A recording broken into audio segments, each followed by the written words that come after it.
So now I request Surepalli Srinivas. He is from BJP Intellectual Forum and is a BJP party senior member also. So let him also respond and say about the BJP view on caste census and other issues. Thank you. జై పూలే, జై అంబేద్కర్, జై కర్పూరి. ఈరోజు మనం ఏర్పాటు చేసుకున్న national wide caste census and other social justice issues మీద మాట్లాడుకోవడానికి OBC intellectual cell మరియు ఓబీసీ సంఘాల ద్వారా ఏర్పాటు చేసిన దీనికి సభాధ్యక్షులుగా ఉన్న చిరంజీవులు సార్ గారికి, దాంతోపాటు వారితో ఉన్న ఒక 10 సంఘాల నాయకులకు, ఇక్కడ వచ్చిన నాయకులందరికీ, ముఖ్యంగా మా మత్స్యనాచారి గారు, మన మొదటి తెలంగాణ శాసనసభ అధ్యక్షులు, అదేవిధంగా ఇక్కడ ఉన్న పెద్దలందరికీ నమస్కారం. మరియు ఇక్కడ ఉన్న మిగిలిన అక్క చెల్లెళ్ళు అందరికీ, ఓబీసీలు అందరికీ కూడా పేరు పేరున నమస్కారం చెప్తూ, నా పేరు సూర్యపల్లి శ్రీనివాస్. నేను BJP OBC policy and research కన్వీనర్గా ఉన్నాను. నేను కాలమిస్ట్ కూడా.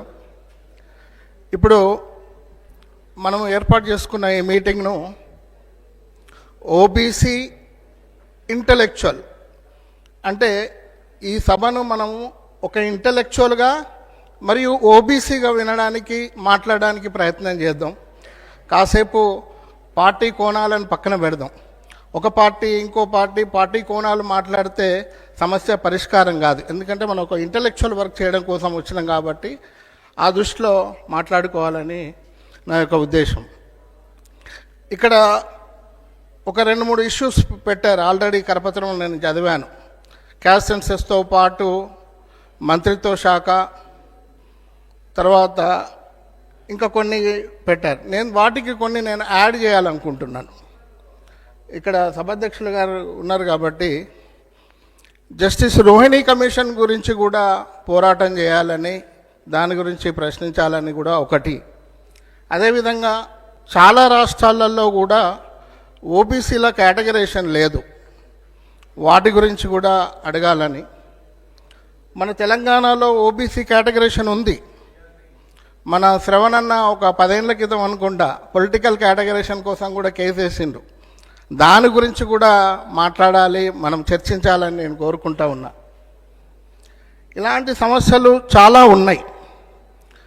నేనేమంటున్నా అంటే, ఒక ఓబీసీ ఏ పదవిలో, ఏ రాజకీయ పార్టీలో ఉన్నా ఎదిగినా గౌరవించే సాంప్రదాయాన్ని నేర్చుకోవాలని, తర్వాత ఒక ఓబీసీ కులాన్ని తిడితే ఇంకా మిగిలిన కులాలు కూడా స్పందించాలి, ప్రేమించాలి. అప్పుడే ఓబీసీలకు ఒక అర్థం ఉంటుంది. నిజంగానే ఓబీసీ అని మనం మాట్లాడుకుంటున్నాం, కానీ దీనికి పెద్ద సైంటిఫిక్గా ఏమి లేదు. కానీ ఓబీసీలలో కూడా ఉన్న కులాలలో కూడా విద్య, ఉద్యోగ, రాజకీయ, ఆర్థిక, సామాజిక రంగాలలో చాలా వ్యత్యాసాలు ఉన్నాయి. నేను ఇక్కడ చూశాను ఒక ఆర్గనైజేషన్ పేరు, మా ఒంటెద్దు నరేంద్ర అన్నని చూడగానే నాకు అనిపించింది, సంచార జాతులు అని ఉంది. అంటే ఇవన్నీ రియాలిటీ. ఓబీసీ, ఈ భారతదేశం కులం ఎంత రియాలిటీయో ఓబీసీలలో కూడా వ్యత్యాసాలు ఉన్నాయన్నది అంతే రియాలిటీ.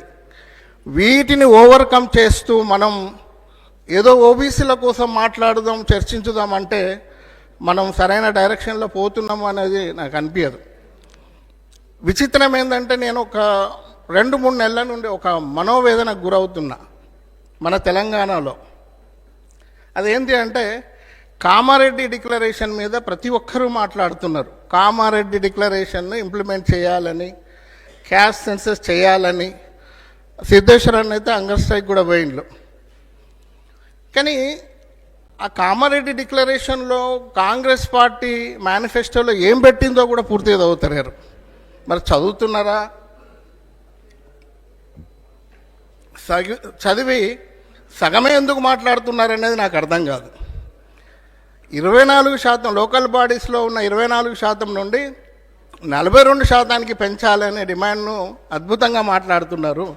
కానీ దాని ఎక్స్టెన్షన్ ఒకటి ఉంది, దాన్ని వర్గీకరించాలి అని కూడా ఉంది.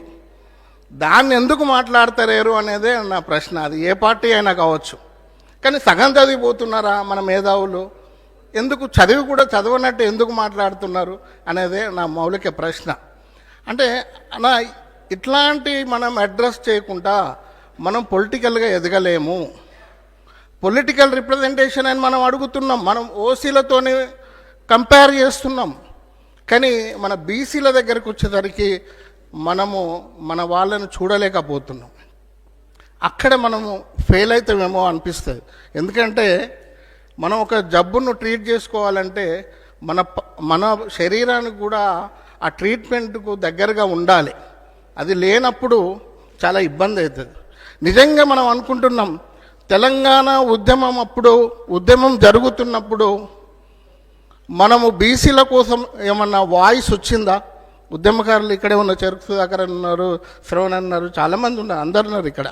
కానీ మనము ఆ చర్చను పెట్టలేకపోయినాం. కానీ ఈవెన్ మనకు అంబేద్కర్ తెలుసు అప్పటికే. కానీ అంబేద్కర్ అద్భుతంగా ఈ స్వాతంత్రాన్ని పక్కన పెట్టు, ఇది అధికార మార్పిడే, వాటా ఏంది అని అడిగిండు. కానీ మనం ఇప్పుడు ఒక మత్తులో ఉండిపోయినాము, ఒక ఆలోచనలో ఉండిపోయినాము. ముందైతే తెలంగాణ రానియండి, తర్వాత చూసుకుందాం. తెలంగాణ వచ్చి 10 సంవత్సరాల తర్వాత ఏమైంది? ఏం కాలే. అంటే నేను ఆ డీటెయిల్స్ పోదలుచుకోవాలి. మనందరికీ తెలుసు, మన మానసిక అందరికీ తెలుసు.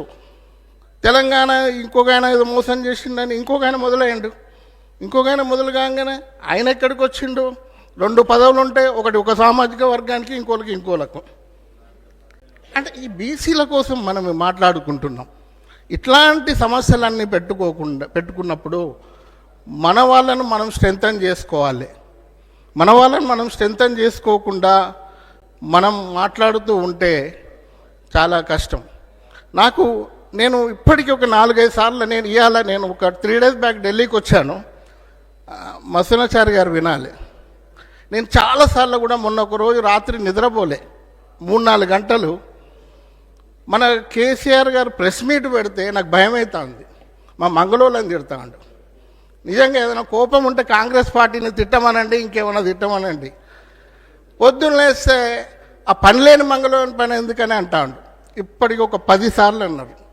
దయచేసి మీలాంటి వాళ్ళు స్పందించండి. మీరు పెద్దలు, మేము కూడా బీసీలమే, మంగళూరు కూడా బీసీలే. మీరు కాదంటే చెప్పండి, మేము కూడా వదిలేసుకుంటాం.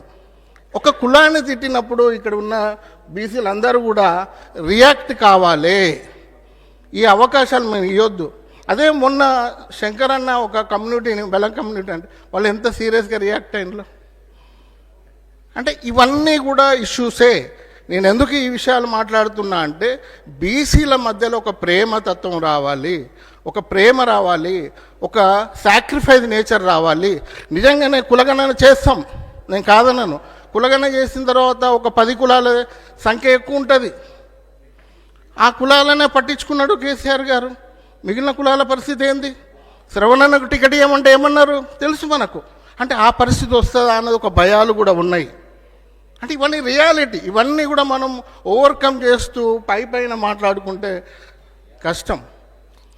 అందుకనే నేనేమంటున్నా అంటే బీజేపీ పార్టీ వరకు వచ్చి మాట్లాడితే 2 ముక్కలు మాట్లాడాలి. కాబట్టి నాకు తెలిసినంత వరకు ఒక 2 నెలల క్రితమేమో ఆర్ఎస్ఎస్ కేరళలో స్పష్టంగా ప్రెస్ మీట్లో చెప్పింది, మేము కులగణనకు వ్యతిరేకం కాదు అని చెప్పింది.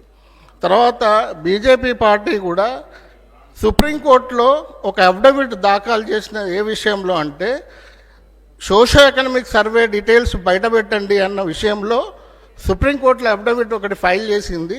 సరే, అదొక విషయం, అది కాసేపు పక్కన పెడితే పొలిటికల్ పార్టీలన్నిటికీ కూడా వేటి మీద ప్రేమ ఉండదు, అవుట్ ఆఫ్ కంపల్షన్సే పనిచేస్తూ ఉంటాయి. అందుకనే మనం ఒక పొలిటికల్ కంపల్షన్స్ క్రియేట్ చేసినప్పుడు మాత్రమే అన్ని పార్టీలు మన వైపు వస్తాయి అని నేను చెప్తా ఉన్నాను. ఇంకోటి ఈడబ్ల్యూఎస్ రిజర్వేషన్ గురించి మన వాళ్ళు ప్రతిసారి మాట్లాడుతూ ఉంటారు. ఈడబ్ల్యూఎస్ రిజర్వేషన్ నేను చరిత్ర పోను, అది పివి నరసింహరావు తెచ్చిండా, అదంతా నాకు అందరికీ తెలిసిందే. ఇది నేనేమంటున్నా అంటే పార్లమెంట్లో ఓటింగ్ జరిగినప్పుడు ఎక్సెప్ట్ డిఎంకే మిగిలిన పార్టీలన్నీ సపోర్ట్ చేసినాయి. Please underline this. Except DMK 6-7 ఎంపీలు అపోజ్ చేశారు. మిగిలిన ఏ ఒక్క పార్టీ ఆయనకు అపోజ్ చేయలే. అట్లా చాలా విషయాలు ఉన్నాయి. అందుకనే బీసీల గురించి మాట్లాడుతున్నప్పుడు మనము బీసీల ద్వారానే, క్యాస్ట్ సెన్సస్ ద్వారానే మనకు పొలిటికల్ రిజర్వేషన్ వస్తుంది, పొలిటికల్గా మనం ఎన్లైట్ అయితే మన బాబాసాహెబ్ అంబేద్కర్ చెప్పిందని చెప్తున్నాం కదా. మరి 27% అంటే 27 మంది మంత్రులను ఓబీసీ సెంట్రల్ గవర్నమెంట్లో ఇస్తే దాన్ని ఎందుకు స్వాగతించాం? పొలిటికల్ పవర్ చిన్నదా అన్న సీనన్న మీరు చెప్పాలి. మంత్రి పదవి చిన్నదా? కాదు కదా. కానీ ఒక పొలిటికల్ కోణంతో విమర్శించొద్దు అని నేను కోరుకుంటా. అక్కడ ఇచ్చిందాన్ని మనం గౌరవిద్దాం. నేను కాదని అట్లా 27 మందిని ఇవ్వడము, అక్కడ రెండోసారి కూడా ఇవ్వడం. ఇంకోటి చెప్తున్నారు, ఇప్పటికీ కూడా మొన్నటి వరకు 2018 వరకు కూడా బీసీలకు కాన్స్టిట్యూషనల్ స్టేటస్ లేదు. బీసీ కమిషన్కు వివర్ అండర్ ఎస్సీ కమిషన్ 102వ రాజ్యాంగ సవరణ వచ్చేంత వరకు కూడా బీసీ కమిషన్ అనేది ఎస్సీ కమిషన్ కింద ఉండేది. దానికి ఎప్పుడైతే కాన్స్టిట్యూషనల్ స్టేటస్ వచ్చిందో అప్పటి వరకు 14% రిజర్వేషన్ మనం ఉపయోగించుకున్న 27%కి 14% ఉపయోగించుకున్నది. అది కాస్త 27%కి పెరిగింది. అది గ్రాడ్యువల్గా పెరుగుతుంది. అడిగే ఒక వ్యవస్థ ఏర్పడ్డది కాబట్టి అదొకటి చేయగలిగిండ్రు. అట్లనే లా యూనివర్సిటీలలో కూడా రిజర్వేషన్స్ దాని ద్వారానే వచ్చినాయి. నిజంగా కూడా చెప్పాలంటే కాంగ్రెస్ పార్టీ వల్లనే 2006లో విద్యలో అవకాశాలు వచ్చినాయి.